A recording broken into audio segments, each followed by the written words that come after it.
O ChatGPT, ele é só uma coisa que caiu no gosto popular de quem não conhecia AI. Ele deixou o pessoal tudo de boca aberta para quem nunca viu AI na vida. Realmente, ele gera um impacto para... Um cara está conversando comigo, né? E é um robozinho.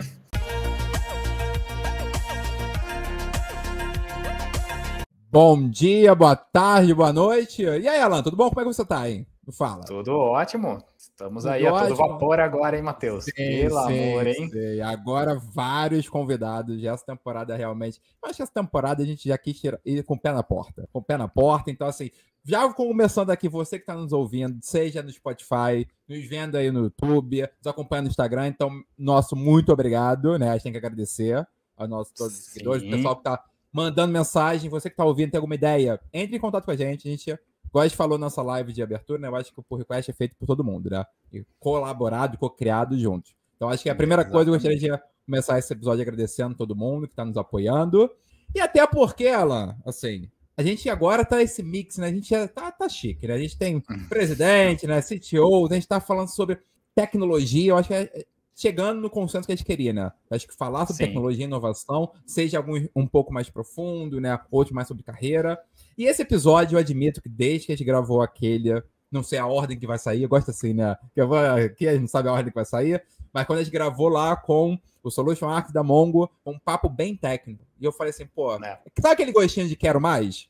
Né? Lá a gente falou muito sobre dados, sobre a composição, banco. E aí eu falei assim, pô, tem um tema que eu particularmente adoro, amo. Eu também gosto. Então, assim, eu falei, é um assunto quente, necessário, e não podia estar de fora da nossa temporada. Então, sem mais delongas, porque a gente quer ouvir, quer aprender, quer conversar. Então, meu muito obrigado e seja muito bem-vindo, Dani Aguiar, meu amigo aí, parceiro já de vários projetos, para falar com a gente sobre SRE. Dani, muito bem-vindo ao nosso Pull Request. Seja bem-vindo. Obrigado, Matheus. Obrigado, Alan. Olha, eu ia te falar que eu estou muito ansioso, porque é um tema que eu particularmente amo. Tá empolgado. Não, agora segura. Tá empolgado, porque a gente gosta de falar. É um título que o Dani sabe, já tem uma trajetória sobre isso. Mas, Dani, antes de tudo, conta pra gente quem é o Dani. Que você contou uma curiosidade aqui nos bastidores que nem eu sabia. Eu já te conheço há um tempo. Então conta pra gente quem é o Dani. Conta pra mim, então, porque eu não te conheço. Mas até pra gente dar o viés, porque a gente quer falar de temas interessantes, mas a gente tá botando enfoque em convidados, pessoas interessantes. Então, só assim, visualmente você já é o cara descolado. Vamos ver. Disfarce natural, né? Vocês lembram aquele disfarce de carnaval que tem um óculos? Usando aquilo, cara. Vamos lá. Essa é boa. O Matheus, acho que comentou por conta da minha ciganice, né, cara? A gente se encontrou lá quando eu morava na região ali de Campinas, trabalhava lá e agora voltei aqui para minha cidade natal, em Livramento de Nossa Senhora, na Bahia, interiorzão da Bahia, bem próximo da Chapada Diamantina, um lugar lindo. Já foi, quero ir. Vou pedir dicas aí. Legal para vir passear. Bom, eu nasci aqui no interior da Bahia, não precisa dizer quando, saber a idade, sou bem novinho. O povo hoje em dia tá com... Todos os convidados falam isso, né? Impressionante.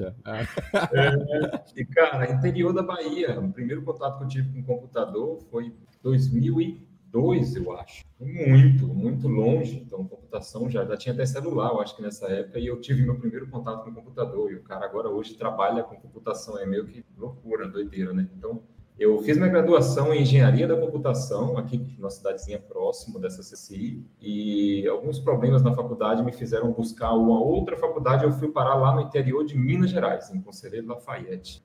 Terminei minha faculdade lá, e lá eu tive meu primeiro contato profissional, trabalhando na própria faculdade onde eu me formei, fazendo, olha que legal, monitoração de sistemas. Eu já comecei monitorando um sistema básico lá de servidor de arquivo. Então, foi meu primeiro contato que eu tive, logo depois que eu saí, que eu me formei, que eu me graduei. E, curiosamente, também fui contratado pela empresa que era lá pertinho, em Belo Horizonte, a IBM. Eu comecei a trabalhar com monitoração de infraestrutura agora, pela IBM, e estou, desde 2010, trabalhando com monitoração de infraestrutura, primordialmente, trabalhando em office, fora do horário comercial. E desde 2017 foi quando eu tive o primeiro contato para continuar com monitoração, mas agora largando um pouquinho mais a monitoração só de infraestrutura e começar a monitorar o que realmente importa, a aplicação. A infraestrutura hoje está migrando, já há muito tempo, né? Migrando tudo para cloud. Então faz sentido continuar monitorando a infraestrutura? Faz, mas deixa outra pessoa fazer, deixa eu preocupar com a minha aplicação. Então, desde 2017 eu comecei a trabalhar com monitoração de aplicação, com APM, e desde 2020 eu estou muito focado, muito dedicado a Site Reliability Engineer, então a SRE. Ah, legal. Então aproveita, explica pra gente, porque as siglas, né, a gente vem desse mundo IBM, Kyndryl agora, essa parte que você tá, mas tipo, traduz a sigla aí para o nosso público, tem de tudo, tem desde os estagiários até os sêniors, tenta traduzir e explicar os dois desafios. Traduzindo literalmente, né, engenheiro de confiabilidade de sites, de sistemas. Esse site aí a gente pode definir como um website, uma aplicação onde as pessoas acessam via web, um aplicativo mobile, um sistema back-end que não tem nenhum tipo de interação com front-end, por exemplo, um API. Então, esse site ele é meio que genérico, ele pode ser quase qualquer coisa, mas o SRE, ele garante a confiabilidade daquilo. Ele garante que aquilo vai estar funcionando de acordo com os SLOs. Claro, a gente nunca garante 100%, seria o nosso sonho de consumo, né? O Nirvana aí atingir o 100% de availability, mas a gente sabe que não é possível, a gente sabe que vai cair em algum momento, porque a gente depende de várias outras coisas aí, nosso site não está tudo debaixo da nossa asa, não está tudo dentro da nossa mão, então a gente depende de vários outros microserviços, microcomponentes. Então, em algum momento ele vai cair. O nosso papel como SRE é garantir que ele, quando cair, que ele volte o mais rápido possível. Claro, primeiro, evitar que ele caia. Mas se cair, que volte o mais rápido possível, de preferência que ninguém perceba que caiu. Para não ver a sua empresa lá nos Trend Topics do Twitter que está fora. Então, isso que o SRE ele evita, tá? O primórdio, tá? Em resumo, o SRE trabalha com isso. E eu acho assim, eu lembro quando eu comecei a estudar esse tópico, eu tive o privilégio de fazer um projeto com de implementação de SRE. E eu acho assim, quando eu comecei a estudar, eu lembro que de uma frase que me marcou, que era slows the new down. Então, assim, estar lento é o novo estar fora. Porque aí se preocupa muito, né? O Godinho falou, né? Tá fora, tem esse caos no Twitter. Mas se você pensa que você, por exemplo, é um e-commerce, se o teu site está fora, você não vende, o cara vai comprar em outro. Então, assim, hoje tem toda essa preocupação, essa questão da confidencialidade e até a confiabilidade do site em relação a isso. Então, assim, Dani, primeiro, né, antes para já setar aqui o terreno para todo mundo. Quando a gente fala muito de SRE, vem aquela coisa de monitoring, né? Igual você falou, você começou assim.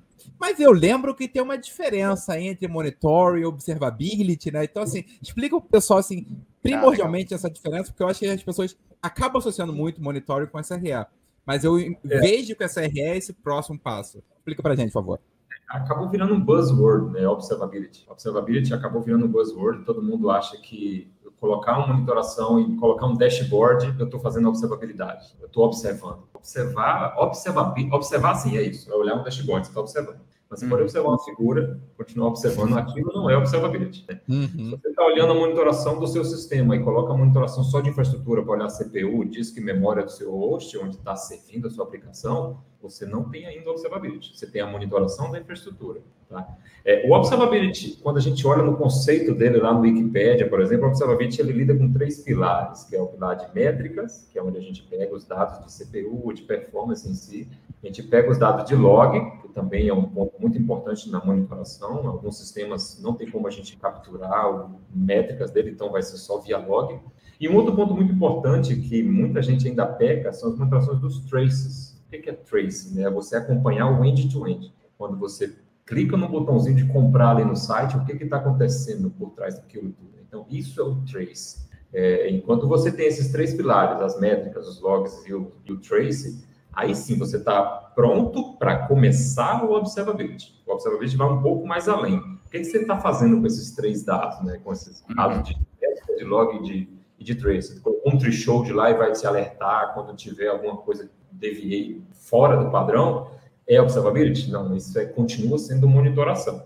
Observability é você pegar os dados disso daí, você tratar de alguma forma e dar insights do que você pode melhorar dentro da sua aplicação. Não só descobrir que alguma coisa está fora, né? Está literalmente fora ou lento, igual você bem comentou, né? Temos outros signos, né? Tem o fora, tem o lento, tem um monte de erro dropando. Puta, meu site está muito rápido, mas está rápido para aparecer o 404.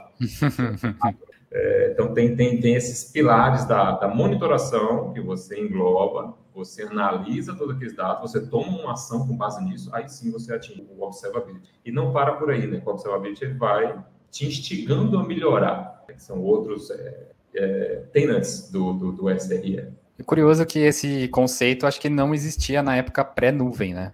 Antes da nuvem, como que era? Quando você começou, como você comentou aí, o monitoramento, vamos tentar fazer uma linha do tempo. Como que era a infra? Era um servidor só? Era uma máquina virtual e você tinha todo o stack ali naquela única máquina? Como que eram as ferramentas de monitoramento naquela época e agora? Depois a gente explora mais, mas o caos que é na nuvem, você precisa muito mais instrumentação e analítico em cima dos dados, né? Antes da nuvem, também da parte dos containers, né? Mesmo antes da nuvem, a gente já vinha também com a parte do container, a gente tinha essas aplicações monolíticas. Tinha 3 tiers, né? A gente tinha um servidor que hospedava o site, outro servidor que hospedava os dados daquele site, e um outro servidor para fazer backup, alguma coisa assim. Então, você tinha esses 3 tiers aí, uma aplicação monolítica, o que você se preocupava? Sua infraestrutura, era você que hospedava aquela infraestrutura, estava tudo on-premise. Então, a noção que você tinha se sua aplicação estava rodando ou não era se seu processo lá dentro do servidor estava rodando, se a quantidade de memória estava suficiente, ou se o CPU não está topando. Então, essa era o que era o monitoramento que você fazia? Você dava um top lá no terminal para ver a... Não, a gente tinha as ferramentas que faziam isso de forma automática, né? A gente automatizava essa monitoração, né? Quem dava o top era o cara que atendia o chamado, né? Para contestar a monitoração. Putz, me acordou de madrugada, o CPU tal. Às vezes era o próprio agente da monitoração que causou o alerta de CPU alto. Antigamente era complicado. E quando a gente começou a migrar de monolítico, né, que tinha um processão só fazendo tudo, para microserviços e depois lá para frente para cloud, a gente viu que o buraco era mais embaixo. Não dá para monitorar só a infraestrutura. Como é que eu monitoro agora a interconexão desses microserviços? Não pode estar rodando aqui hoje, amanhã ele morre. Né? Se o CPU do pódio, o próprio Kubernetes e o OpenShift, ele orquestra aquilo ali, ele vai dar de matar aquele pod e subir um novo. Então, imagina a loucura que é monitorar a infraestrutura de um monte de pod nascendo e morrendo, você gerando um monte de alerta para host offline, que não é host, é pod. Então, a monitoração precisa se transformar. Então, não vamos preocupar com a infraestrutura. Deixa o cluster se preocupar com a infraestrutura, deixa a cloud preocupar com a infraestrutura. Eu vou preocupar como é que está a experiência do meu usuário acessando a minha aplicação.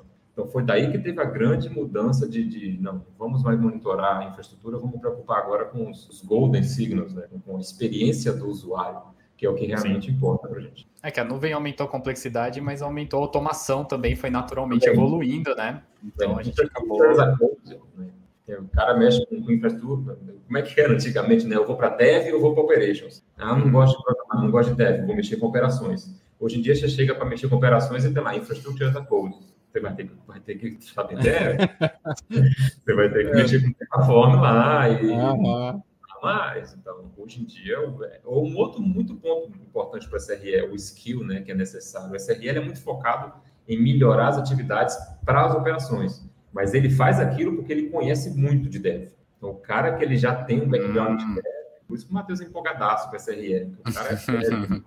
Então, quem é dev mesmo gosta muito de SRE. E até emendando, porque eu acho assim, para mim foi o principal a mudança de cultura que a gente trabalhou muito, né, Dani? Nos times. Porque essa questão que você falou, uma questão de se preocupar em botar um log bom, realmente olhar o trace, porque era daquela preocupação. Além de, eu concordo com você, hoje eu acho que não se preocupa com essa questão da plataforma, que a gente coloca pro Kubernetes, pro OpenShift, ele já gerencia. Mas a gente está preocupado com outros tópicos. A gente está preocupado com o uso de memória, com o CPU. Falando aqui, a gente fez um grande projeto, eu e Dani aqui, que a gente na época chamou de SRE financeiro, que era uma ideia para usar o SRE para economizar.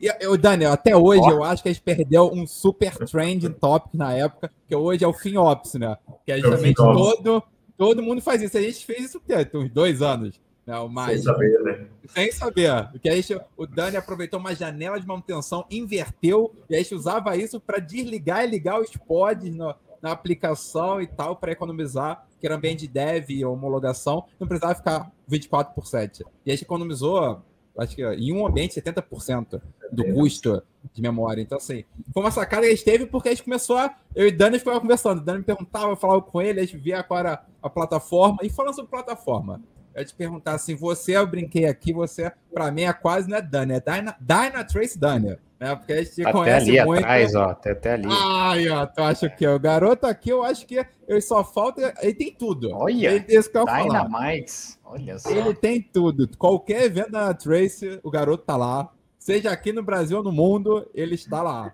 Então, assim, Daniel, conta pra gente como essa relação sua com o Dynatrace, sabe? Eu acho que, assim, tudo que você já aprendeu, dicas, pessoal, óbvio que é uma grande ferramenta. Então, assim, porque daí cai no nosso capítulo de comunidade, né? Porque você não trabalha na empresa do Dynatrace, né? Exato. É tipo um embaixador, É exatamente isso, essa é a palavra.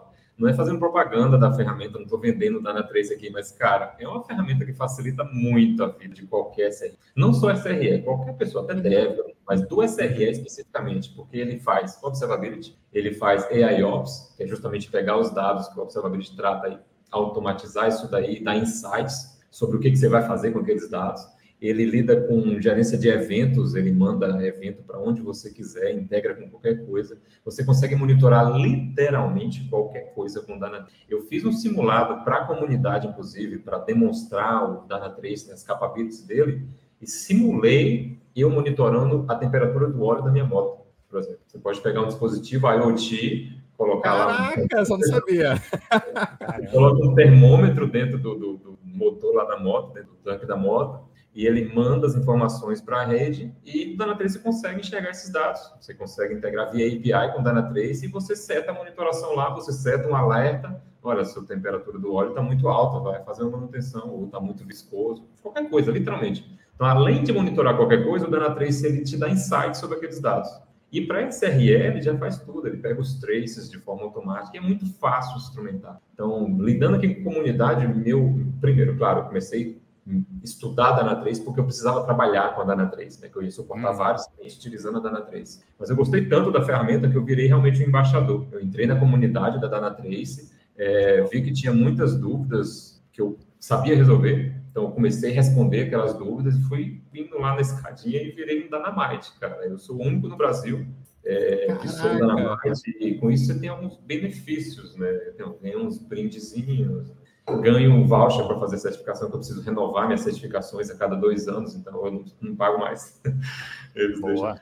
Além, uma dica, inclusive, que eu dou para todo mundo que está assistindo, se você é muito bom em alguma coisa, não guarda para você, não, compartilha. Traz muitos frutos. Então, e eu faço muita propaganda da Dynatrace. Inclusive, amanhã, deixa eu fazer um merchan. Não, amanhã não, né?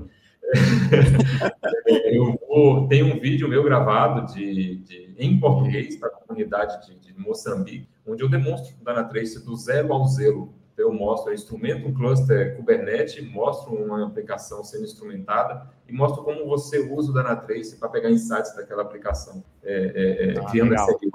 Depois manda o link, Dani, que a gente coloca. A gente vai colocar. A gente coloca aqui o link para o evento. Porque eu fui pesquisar, porque a gente pesquisa os nossos convidados e, tipo, eu só achei 2 vídeos, deve ter mais, seus no YouTube. Os 2 são da Dynatrace, fazendo, tipo, um webinar, mostrando. Então, mostra aí, realmente, o que você está falando é o que você faz, né, de compartilhar o conhecimento através da comunidade. Interessante. Eu não conhecia o Dynatrace, tá? Eu já mexi com algumas ferramentas. Vamos falar um pouco de ferramenta, então, porque a gente fala. A gente tem muito uma pegada open source aqui. Sim. Quais seriam... O Dynatrace é uma ferramenta proprietária, certo? Até onde eu pesquisei. O que seria o equivalente, ou os equivalentes? Eu imagino que não deva ter um, né? Só que faça o papel do lado open source para quem quer começar a explorar aí essa de observabilidade.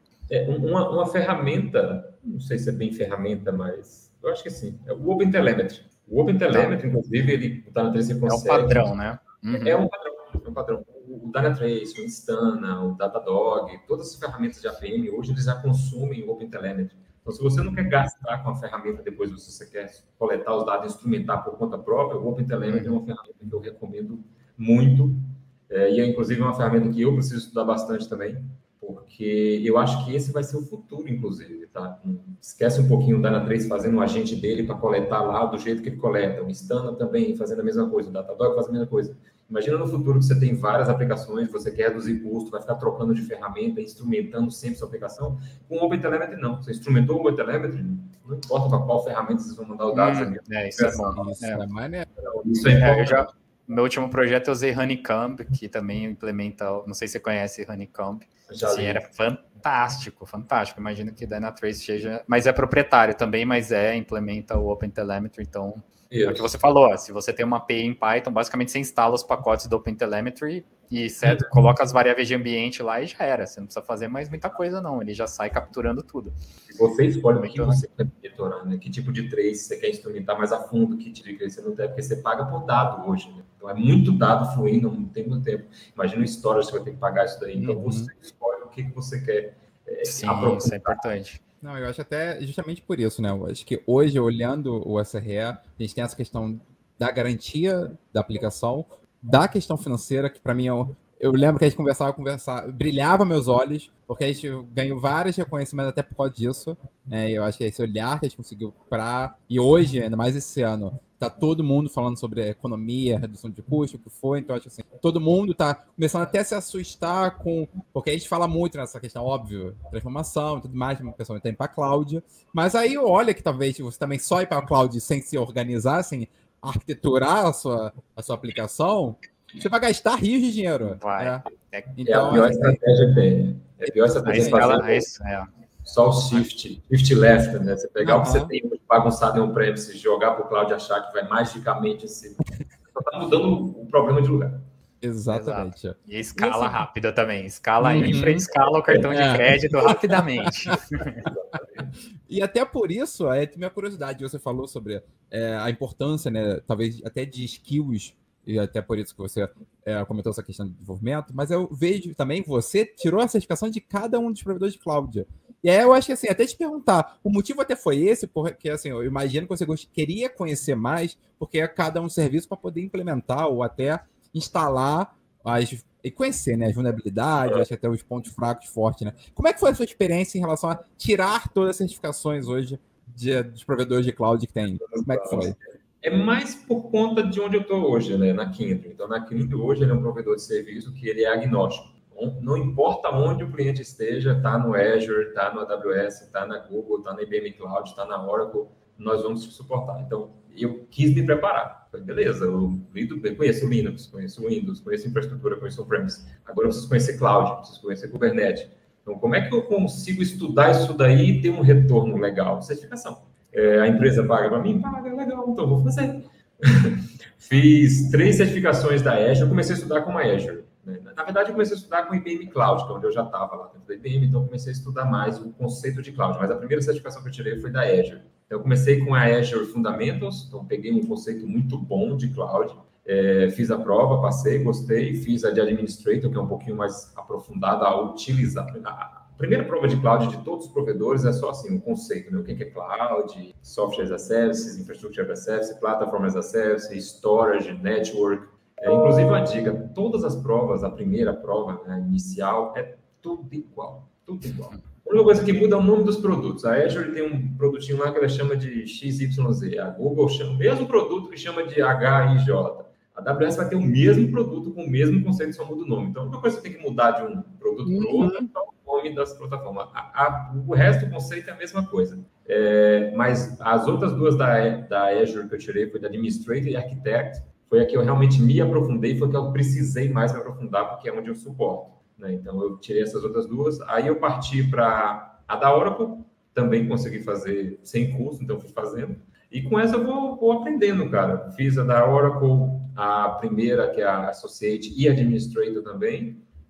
Parti depois para a da IBM Cloud, fiz a de SRE, inclusive, da IBM Cloud, já foi uma prova diferente, uma prova focada com o conceito de cloud da IBM, mas usando os conceitos da SRE. Como é que você usa os produtos daquela cloud para melhorar, para utilizar os conceitos de SRE. Então, não é só conceito de cloud, é como você utiliza aqueles produtos específicos daquela cloud. E depois eu fiz o da AWS e o da Google. Então, tipo, hoje eu estou preparado para entrar em qualquer uma dessas clouds. E quando você faz esse treinamento, ele geralmente tem um lab, e é gratuito o treinamento. Você tem lab, eu adoro lab. Eu só aprendo fazendo. Se eu ficar lendo, eu não aprendo. Então, até aprendo naquele momento, depois eu esqueço tudo. Mas se eu meter a mão, da próxima vez que eu mexer, eu já vim aqui, então eu sei como é que é. Então, além de só tirar a certificação, né? Porque tirar a certificação é fácil. Às vezes você pega um simulado ali, estuda, decora, vai lá e faz a prova, beleza, estou certificado. Mas estudem, façam os labs, principalmente. E com lab é legal que você fica geralmente com um mês de acesso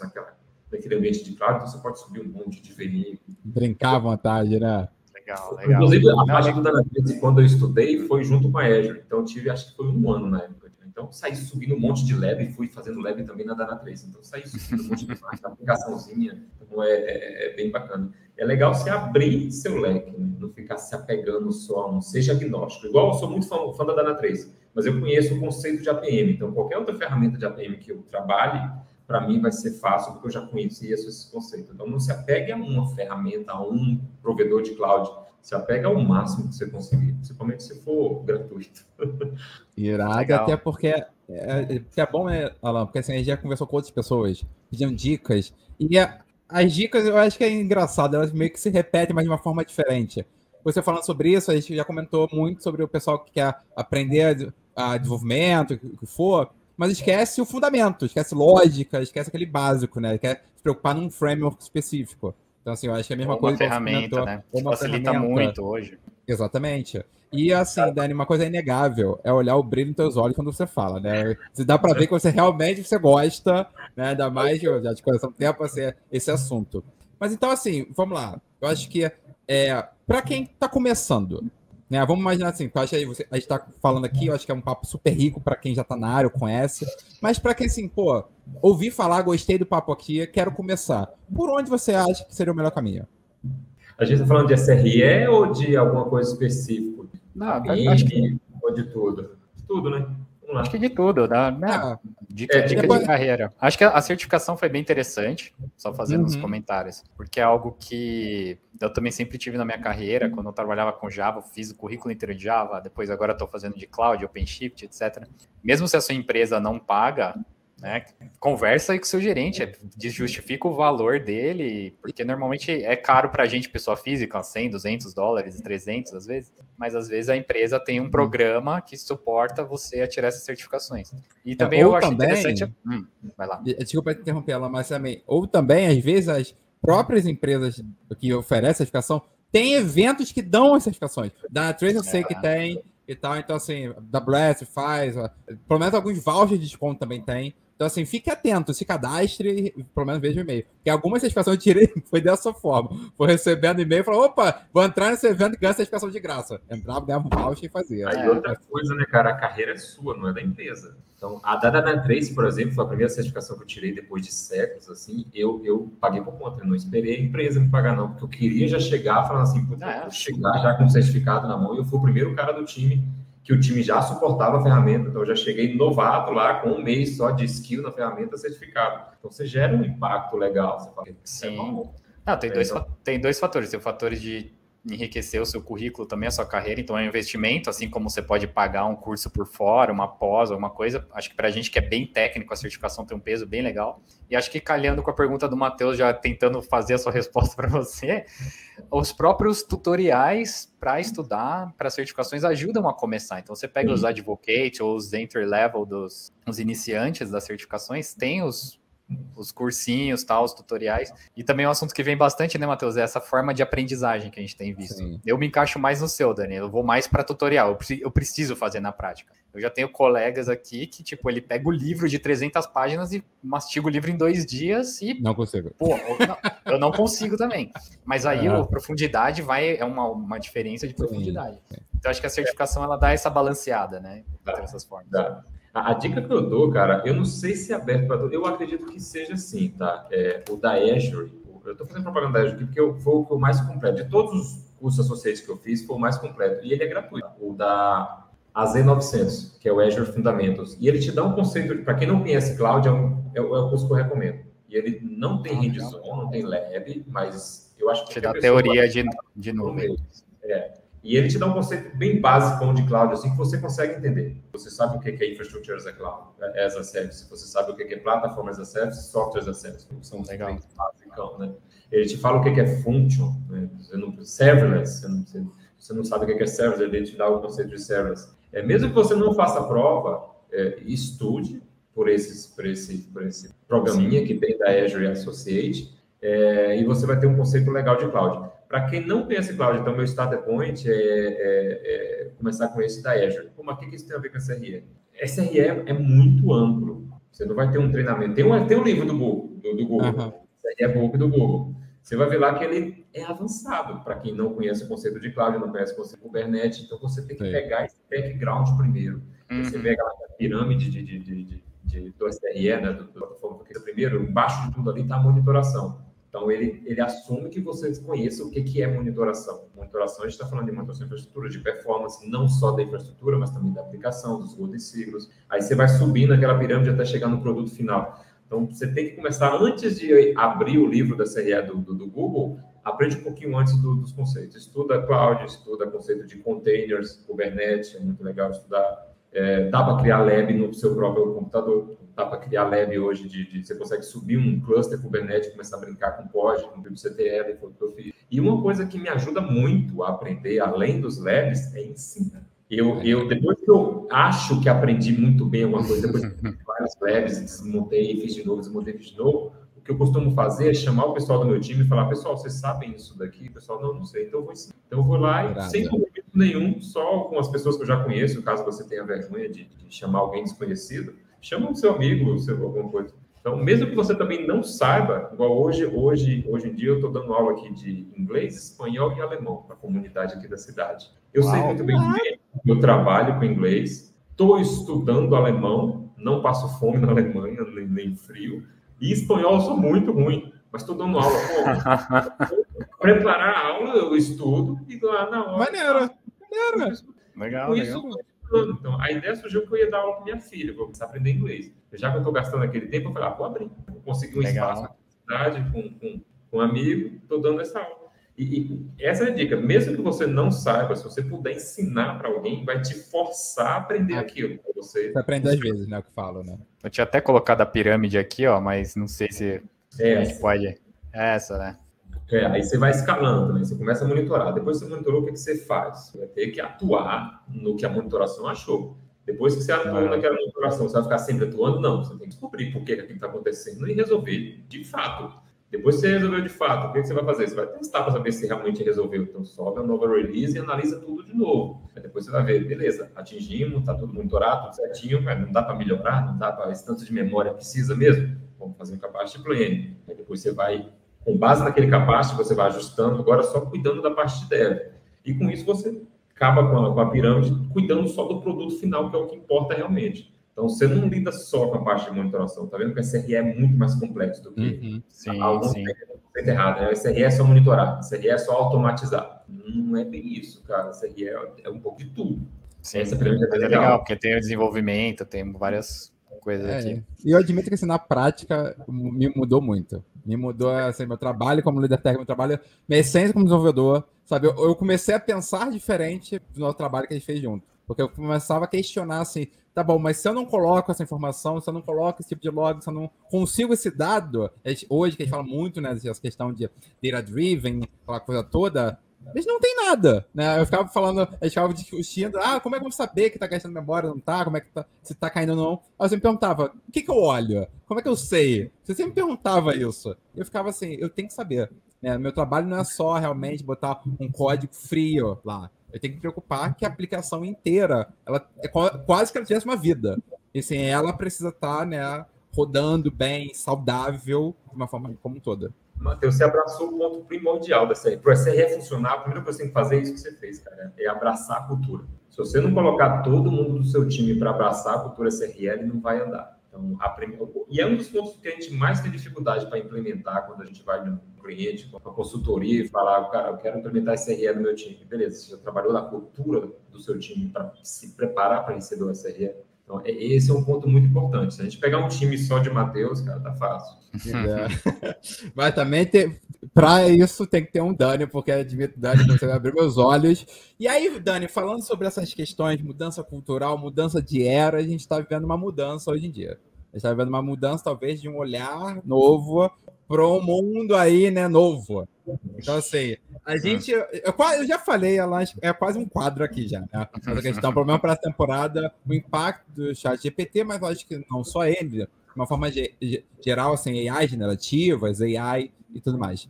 Eu te pergunto, Dani, qual o impacto do ChatGPT, de AI em si, que você vê em SRE? Porque eu lembro, assim, e aí se eu posso dar uns detalhes, lembro que tinha aquelas coisas do Synthetic, né, que a gente falava, né, que já era um pouquinho de AI para fazer essa parte que a gente estava interessado.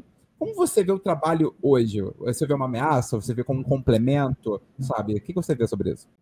O ChatGPT, ele é só uma coisa que caiu no gosto popular de quem não conhecia AI. Ele deixou o pessoal tudo de boca aberta para quem nunca viu AI na vida. Realmente, ele gera um impacto para... Um cara está conversando comigo, né? E é um robozinho. Mas, se olhar o próprio Dynatrace, ele já tem um chat GPT dele que é chamado de Davis. Ele só não conversa contigo. Mas ele conversa assim, olha, é o AIOps aí.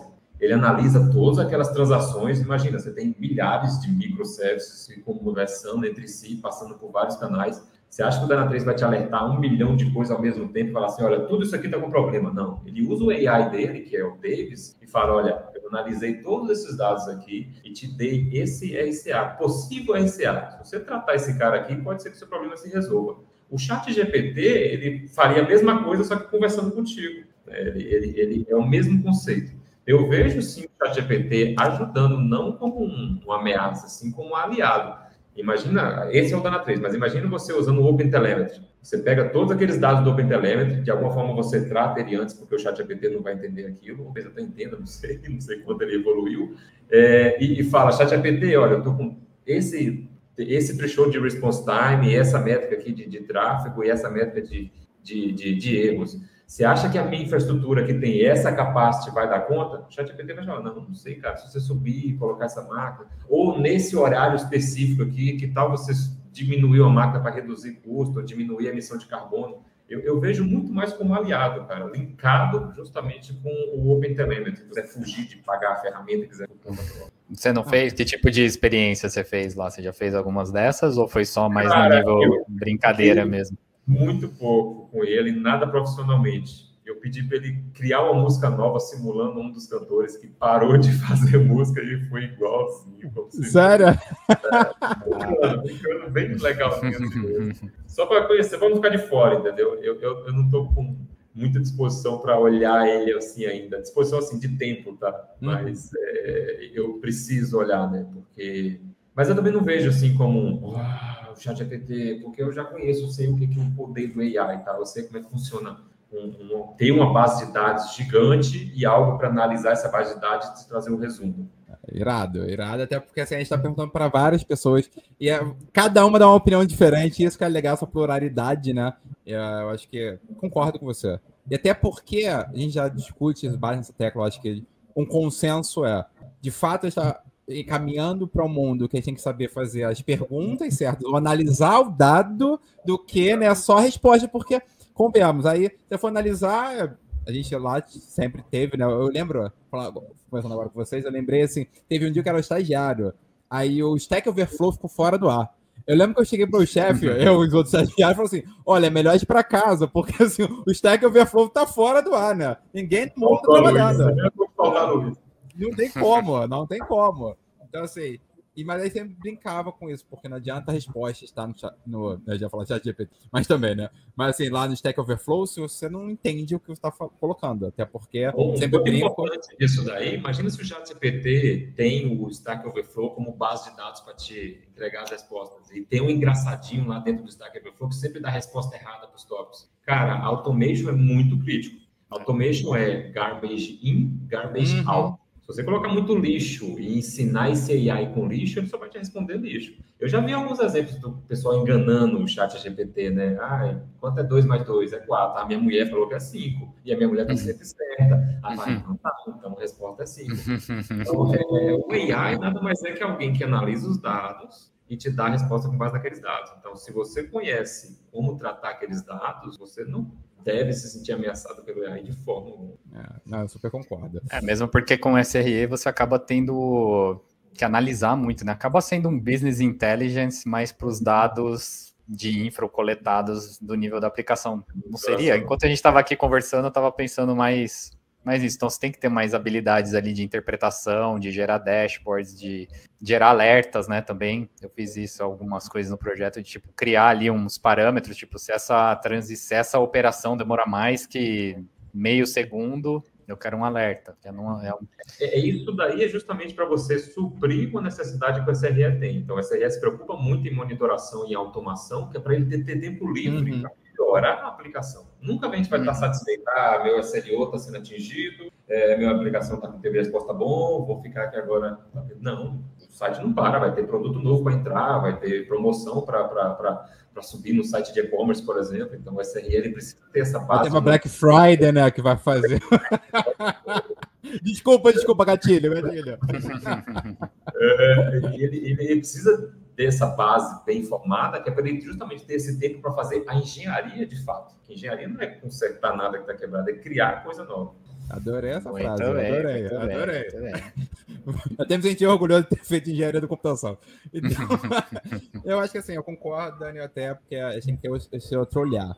E aí, falando dessa questão, né, de engenharia consertar, né, eu fiquei na dúvida, assim, consertar, eu fiquei assim, a gente quebra às vezes, né, às vezes a gente tem que querer quebrar alguma coisa, derruba alguma coisa, derruba um banco, então é por isso que temos um quadro, que commit foi esse, Matheus? Então, Dânia, eu lhe pergunto, assim, compartilha com a gente alguma história que deu tudo errado, sabe? Aquele SRE que deu completamente errado, que você for monitorar, quebrou, o cartão de crédito enlouqueceu porque fez alguma coisa errada na cloud. Conta pra gente, tem alguma história aí pra contar? Cara, não tem nenhuma história específica para isso, mas eu já quebrei uma aplicação. Como é que funciona o agente de monitoração, né? Você instala o agente de monitoração e ele não entra dentro da aplicação enquanto você não restarta a aplicação. E às vezes você só descobre se vai dar pau ou não depois que você restartou. Claro, tem um ambiente de teste. O ambiente de teste, a gente sabe que ele deveria ser exatamente igual ao de produção, só que com um número de acesso maior, claro, né? Mas nem sempre é assim, né? Às vezes o cara, não vou gastar, fazer o mesmo ambiente produtivo, um ambiente de teste, para que eu gastar essa grana toda? Aí o ambiente de teste era uma versão de WebSphere na época, e o ambiente de produção era outro, porque era mais antigo até, porque os caras não queriam mexer na produção para ficar com medo, né? E era uma aplicação monolítica, tá? Aí a gente colocou a gente em monitoração 2 dias antes do evento, tipo um Black Friday. Tipo um Black Friday. Dia das Mães, alguma coisa assim. Eu trabalhava com e-commerce. A gente subiram um ambiente novo lá, a gente colocou monitoração. E só foi descobrir mesmo no dia, que quando eles colocaram a monitoração, fizeram um restart, no outro dia seria o evento. Uma série de cagadas, né? Não teve ambiente de teste homologado igual de produção. Não deveríamos ter feito isso tão próximo desse evento, deveria ter sido um patamar de teste. Mas não foi nem a cagada em si. Eu me foco mais no lesson learning. Eu me foco mais no lesson learning. Então, depois da cagada, corrigiu fácil, só voltou o backup. Mas depois da cagada, fica os lesson learning, né? Então, e tem uma coisa legal da SRE, e eu me pego muito nisso daí, é o Chaos Engineer. Chaos Engineer é você quebrar de propósito alguma coisa para ver como o seu time vai reagir, em quanto tempo você descobre aquilo, em quanto tempo você resolve aquilo. Será que se eu quebrar aquilo, eu vou quebrar só aquilo, ou tem outra coisa que eu não sei que pode quebrar também? Então, o SRE é muito legal que exista um monte de commit errado, que aí é que a gente descobre antes do cliente que precisa melhorar alguma coisa. Então, eu vou até olhar os outros vídeos de que commit foi esse para aprender. A gente já teve. E assim, eu adorei, Dani, porque você falou uma coisa que foi a essência de ter criado esse quadro, Lesson Learning. Porque assim, a gente fala muito, mas aprende muito com erro. Bom, eu brinco aqui, já derrubei a aplicação, horário comercial de faturamento, porque eu estava brincando, que na época eu falei assim, deve ser engraçado. Na faculdade de engenharia, Aí eu tava aprendendo threads. Aí eu falei, nossa, é isso? Eu tinha que inserir 2.000 linhas. Eu falei, vou inserir 2.000 linhas ao mesmo tempo, né? Na minha cabeça ia gastar um segundo, né? Em vez de demorar um depois do outro. Então, assim, acabei derrubando o banco. Mas, assim, nunca mais derrubei, né? Eu acho que a gente aprende a fazer um select antes de fazer um delete, né? Aquela coisa toda. A gente vai... Mas a gente aprende, né? Eu acho que, assim, isso é muito rico. Igual você falou, se eu for pegar, assim, sumarizar, eu adorei as dicas que você deu em relação a aprender e ensinar. Eu lembro que assim, a gente já fez até eventos junto de SRE. Eu lembro que eu tive que estudar no detalhe essa frase do Slow. Foi porque eu fui procurar no livro da Google, falei qual o conceito, porque a gente fazia isso, mas eu falei, vai que alguém me pergunta, né? Eu sempre penso assim, né? Eu falei, eu vou tentar aprender o máximo, porque eu tenho que tentar responder o máximo que eu puder, né? Eu acho assim, isso é muito rico porque mostra esse valor de comunidade, de dar esse give back, porque assim, é ótimo para você. É ótimo porque vai ter sempre alguém, um novo Dania, aprendendo SRE, que vai estar no seu primeiro vídeo, vai estar vendo você e aprendendo alguma coisa. Mesmo que para você seja a sua primeira palestra. Eu acho que a gente faz essa roda girar, sabe? Você se força, né? Você se força a estudar mais para dar. Eu também tenho essa mania de tipo, eu quero aprender sobre agora Event-Driven Architecture, sei lá. Daí eu submeto uma palestra para um evento sobre o tema. E aí, se for daí sendo aprovado, eu vou atrás para porque às vezes tem que ter uma cara de pau, né? Às vezes tem que ter. Acho que é isso, né? Porque, sei lá, eu fico falando pro pessoal, às vezes tem que ter uma coragem meio maluca, porque é só assim que a gente ganha as coisas. Né? Eu ainda estava aplicando para uns projetos como prêmio. Eu falei, não, vamos tentar. Até o DSR financeiro, eu falei, vamos fazer e tal, vamos fazer aí ao vivo, aquela coisa toda, aprendendo juntos. E eu acho que a gente aprendeu muito. Porque eu acho que a gente se desafiou a talvez sair daquela questão da média. Sabe, do status quo, porque assim, a gente podia fazer o normal, mas a gente sempre se desafia a questionar, e eu acho que é assim que nasce inovação. Porque justamente igual no nosso caso, foi questionando, batendo na tecla, a gente errou muito, mas teve uma hora que a gente acertou. Eu acho que talvez essa não ter aversão ao erro. Também isso é muito importante, né? Óbvio que igual... Exatamente. Por isso que eu adoro, inclusive, depois pode marcar um só de erro, né? Exatamente. Deixar que o erro se repita. Se você errou, mas corrigiu e aprendeu, é válido. Sim. É válido. É válido. Matheus, deixa eu fazer uma pergunta fora do contexto. À vontade. Já que a gente quer. O cara tem Dynatrace ali, uma bandana, e esses capacetes aí, você já falou do óleo da moto, você faz motocross, qual que é a... Não, eu gosto muito de moto. Eu sempre fui apaixonado por motoca. Então, desde 2010 também, eu comprei minha primeira moto, uma Intruder 125. Eu e minha esposa, a gente ia em todo evento de moto, cara. A gente morava no interior de Minas Gerais, né? Então, a gente conheceu aquele interior em torno ali de Belo Horizonte, quase todo fim de semana tinha um evento de motoca pra gente ir. Então, Intruder 125 com garupa. Vou contar aqui, o Matheus não sabe essa. Eu já tive uma Intruder 125 também. É maneiro aí. Cara, vai com a garupa na serra ali, o bagulho sofre, é sofrido. Minas, você sabe como é que tem serra pra caramba em Minas. Então ia a 60 por hora ali, o caminhão passando a 1000 do seu lado. Daí você dá aquela voada assim pro lado. Aí foi subindo, né? Foi escalando também, né? Foi fazendo... Aí peguei uma Teneré 250, aí as viagens começaram a aumentar, já fui pro Rio, Cabo Frio, com a motoca, morando em Belo Horizonte. Fui para Brasília, tem um evento enorme lá em Brasília, que era muito bom. Hoje eles monopolizaram o negócio lá, ficou caro. Aí depois eu peguei uma outra motoca, uma Tiger 800, e fui pro Chile com ela. Fiquei 20 dias fora. Uou, essa eu não sabia. Usei a Argentina, fui na Atacama, desci toda a costa do Chile até Santiago, voltei por Mendonça, lá saí em Uruguaiana e voltei para onde eu morava já em São Paulo. Aí depois essa viagem eu fiz para eu e minha esposa, a gente combinou, vamos fazer filho, vamos, mas primeiro vamos fazer uma última viagem, que depois de filho... Você viu que eu falei que eu tinha a moto, né? Porque eu também...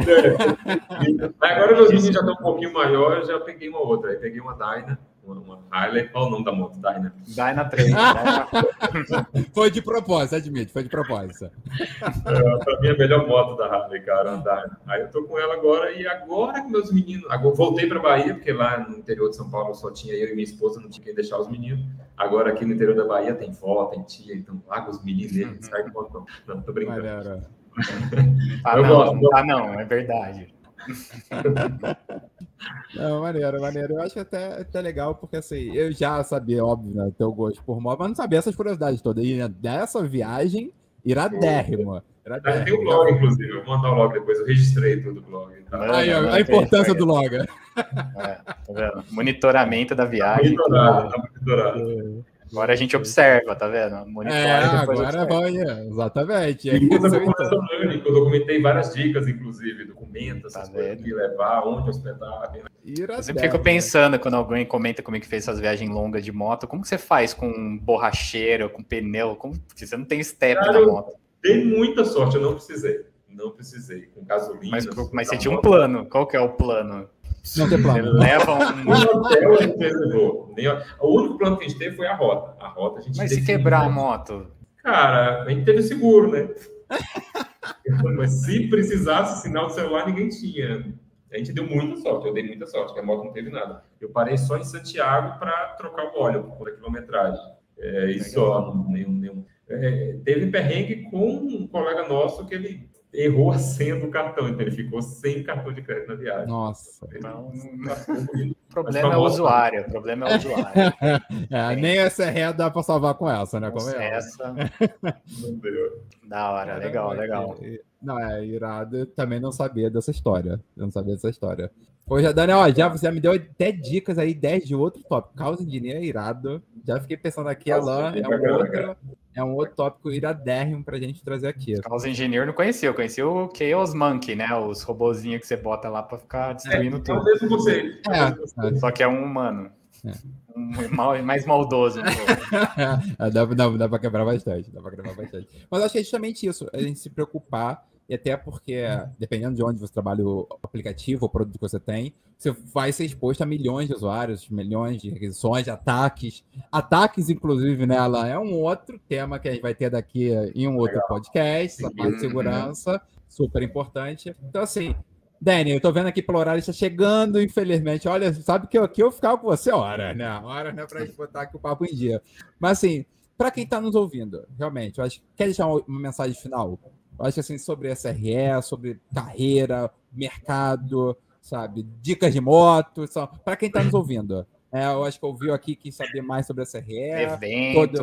Eventos que tenha, dicas aí de eventos que você já fez, como se torna aí um Dynamind, entendeu? Como é que faz aí? Então, assim, compartilhe com o pessoal mais dica aí, por favor.